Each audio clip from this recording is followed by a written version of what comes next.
Stock മാർക്കറ്റിലെ ചാർട്ടുകൾ കാണുമ്പോൾ പലപ്പോഴും നിങ്ങൾക്ക് തലകറങ്ങാറുണ്ടോ? ഒരുപാട് വരകളും ഇൻഡിക്കേറ്ററുകളും. ശരിക്കും കൺഫ്യൂഷനാകും അല്ലേ?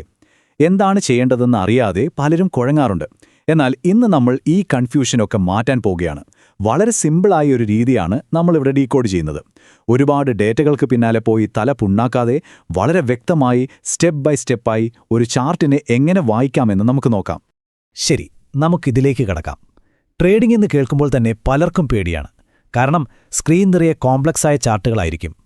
എന്നാൽ ഈ ഒരു വാചകം ശ്രദ്ധിച്ചേ, 2 വരകൾ ഒരൊറ്റ ചാർട്ട്.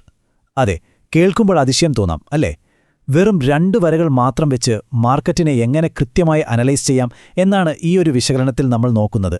ഈ സിമ്പിൾ ട്രിക്ക് നിങ്ങളുടെ ട്രേഡിംഗിലെ അനാവശ്യ ടെൻഷനൊക്കെ അങ്ങ് മാറ്റും. നിങ്ങളുടെ ശ്രദ്ധ ചിതറിപ്പോകാതെ കൃത്യമായ തീരുമാനങ്ങൾ എടുക്കാൻ ഈ ഒരൊറ്റ രീതി നിങ്ങളെ സഹായിക്കും. ഇവിടെ ഈ കാണുന്ന നിഫ്റ്റിയുടെ ചാർട്ട് സെറ്റപ്പ് ഒന്ന് ശ്രദ്ധിക്കൂ. നമ്മളെടുത്തിരിക്കുന്ന ടൈം ഫ്രെയിം 15 മിനിറ്റ് ആണ് കേട്ടോ. അത് പ്രത്യേകം ഓർക്കണം. ഇതിൽ നിങ്ങൾ പ്രധാനമായിട്ടും ഫോക്കസ് ചെയ്യേണ്ടത് വെറും 2 കാര്യങ്ങളിലാണ്. മുകളിലായിട്ട് കാണുന്ന ആ പച്ചവര, പിന്നെ താഴെയുള്ള ആ ചുവന്ന വര. സത്യം പറഞ്ഞാൽ ഈ 2 വരകൾ മാത്രമാണ് നമ്മുടെ ട്രേഡിംഗ് തീരുമാനങ്ങളെ കൺട്രോൾ ചെയ്യുന്നത്. വേറെ യാതൊരു കോംപ്ലിക്കേഷനും ഇവിടെ ഇല്ല. ആ 15 മിനിറ്റ് ക്യാൻഡിലുകളിലും ഈ 2 നിറങ്ങളിലുള്ള വരകളിലും മാത്രം നിങ്ങളുടെ ഫോക്കസ് വയ്ക്കുക. ഇനി നമ്മുടെ പ്രധാന നിയമങ്ങളിലേക്ക് വരാം. എപ്പോഴാണ് വാങ്ങേണ്ടത്, എപ്പോഴാണ് വിൽക്കേണ്ടത് എന്ന് കൃത്യമായി നോക്കാം. ഈ 2 സാഹചര്യങ്ങളും തമ്മിൽ നമുക്കൊന്ന് കമ്പയർ ചെയ്ത് നോക്കാം. ബൈ ചെയ്യാനുള്ള കണ്ടീഷൻ എന്താണ്? ഒരു ക്യാൻഡിൽ പച്ചവരയെ മറികടക്കുമ്പോൾ, അതായത് പച്ചവര മുകളിലേക്ക് ക്രോസ് ചെയ്യുമ്പോൾ നമ്മൾ ധൈര്യമായിട്ട് ഒരു ബൈ എൻട്രി എടുക്കുന്നു. ഇനി സെൽ ചെയ്യാനോ? ക്യാൻഡിൽ ചുവന്ന വരയ്ക്ക് താഴെയായി വന്ന് ക്ലോസ് ചെയ്യുകയാണെങ്കിൽ നമ്മൾ സെൽ എൻട്രിയും എടുക്കുന്നു. വളരെ സിമ്പിളാണ് കാര്യങ്ങൾ. പച്ചവര ക്രോസ് ചെയ്താൽ ബൈ, ചുവന്ന വരയ്ക്ക് താഴെ ക്ലോസ് ചെയ്താൽ സെൽ. അത്രയേ ഉള്ളൂ. ഇത് രണ്ടും തമ്മിൽ ഒരിക്കലും മാറിപ്പോകരുത് കേട്ടോ. ഇവിടെയാണ് നമ്മൾ ഏറ്റവും കൂടുതൽ ശ്രദ്ധിക്കേണ്ട ഒരു കാര്യം വരുന്നത്, നമ്മുടെ അച്ചടക്കം. ഇതൊരു പക്ക 2 സ്റ്റെപ്പ് പ്രോസസ്സാണ്. ഒന്നാമതായി ക്യാൻഡിൽ ലൈൻ ക്രോസ് ചെയ്യുന്നു. രണ്ടാമതായി ആ ക്യാൻഡിൽ പൂർണ്ണമായി ക്ലോസ് ആകാൻ നമ്മൾ ക്ഷമയോടെ കാത്തിരിക്കണം. ലൈൻ ഒന്ന് ക്രോസ് ചെയ്ത ഉടനെ തന്നെ ചാടിക്കയറി ട്രേഡ് എടുക്കുന്നത് വലിയ അബദ്ധമാണ്. ആ 15 മിനിറ്റ് ക്യാൻഡിൽ പൂർണ്ണമായി രൂപപ്പെട്ട് ക്ലോസ് ആകുന്നത് വരെ വെയിറ്റ് ചെയ്യാനുള്ള ഒരു പേഷ്യൻസ്, അതാണ് ഇവിടെ ഏറ്റവും ക്രൂഷ്യലായിട്ടുള്ള കാര്യം.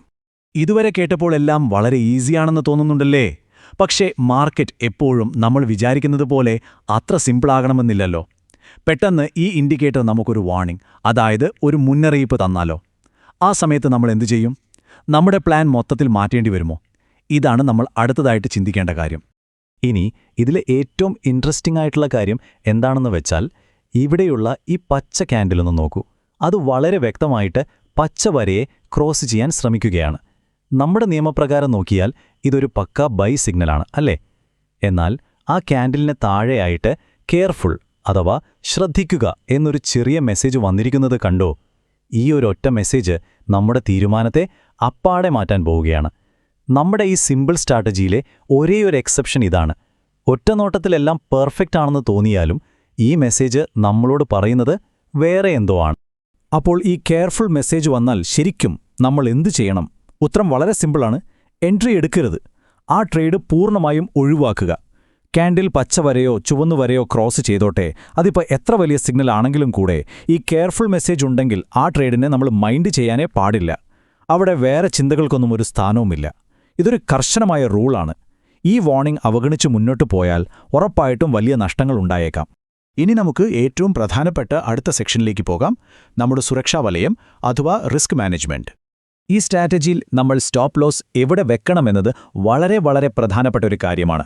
നമ്മൾ ഏത് ക്യാൻഡിലിനെ ബേസ് ചെയ്തുകൊണ്ടാണോ ബൈ അല്ലെങ്കിൽ സെൽ എൻട്രി എടുത്തത്, കൃത്യം ആ ക്യാൻഡിലിനെ ഏറ്റവും ഉയർന്ന പോയിന്റോ, അതായത് ഹൈ, അല്ലെങ്കിൽ ഏറ്റവും താഴ്ന്ന പോയിന്റോ, അതായത് ലോ ആയിരിക്കും നമ്മുടെ സ്റ്റോപ്പ് ലോസ്. ഞാൻ ഒന്നുകൂടി ക്ലിയറായിട്ട് പറയാം. ബൈ എൻട്രി എടുക്കുമ്പോൾ ആ ഒരു പ്രത്യേക ക്യാൻഡിലിൻ്റെ ലോ പോയിന്റും സെൽ എൻട്രി എടുക്കുമ്പോൾ ആ ക്യാൻഡിലിൻ്റെ ഹൈ പോയിന്റും മാത്രം സ്റ്റോപ്പ് ലോസ് ആയി വെക്കുക. നമ്മുടെ സേഫ്റ്റി ഉറപ്പാക്കുന്നത് ഈ ഒരൊറ്റ കാര്യത്തിലൂടെയാണ്. അങ്ങനെ നമ്മൾ ഈ ഒരു വിശകലനത്തിൻ്റെ അവസാന ഭാഗത്തെത്തിയിരിക്കുകയാണ്. ഇനി നിങ്ങളോട് തന്നെ ചോദിക്കേണ്ട വളരെ സീരിയസ് ആയൊരു ചോദ്യമുണ്ട്.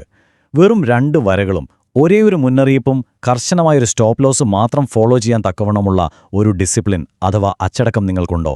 അതോ വെറുതെ വേറെ ഇൻഡിക്കേറ്ററുകളും ഊഹങ്ങളുമൊക്കെ കുത്തിത്തിരുകി ഈ സിമ്പിൾ മെത്തേഡ് നിങ്ങൾ തന്നെ കോംപ്ലിക്കേറ്റഡ് ആക്കുമോ? ഈ നിയമങ്ങൾ കൃത്യമായിട്ടൊന്ന് പാലിക്കാൻ കഴിഞ്ഞാൽ ഈ ചാർട്ടുകൾ കാണുമ്പോഴുള്ള നിങ്ങളുടെ എല്ലാ കൺഫ്യൂഷനും ഈസിയായിട്ട് മറികടക്കാൻ പറ്റും.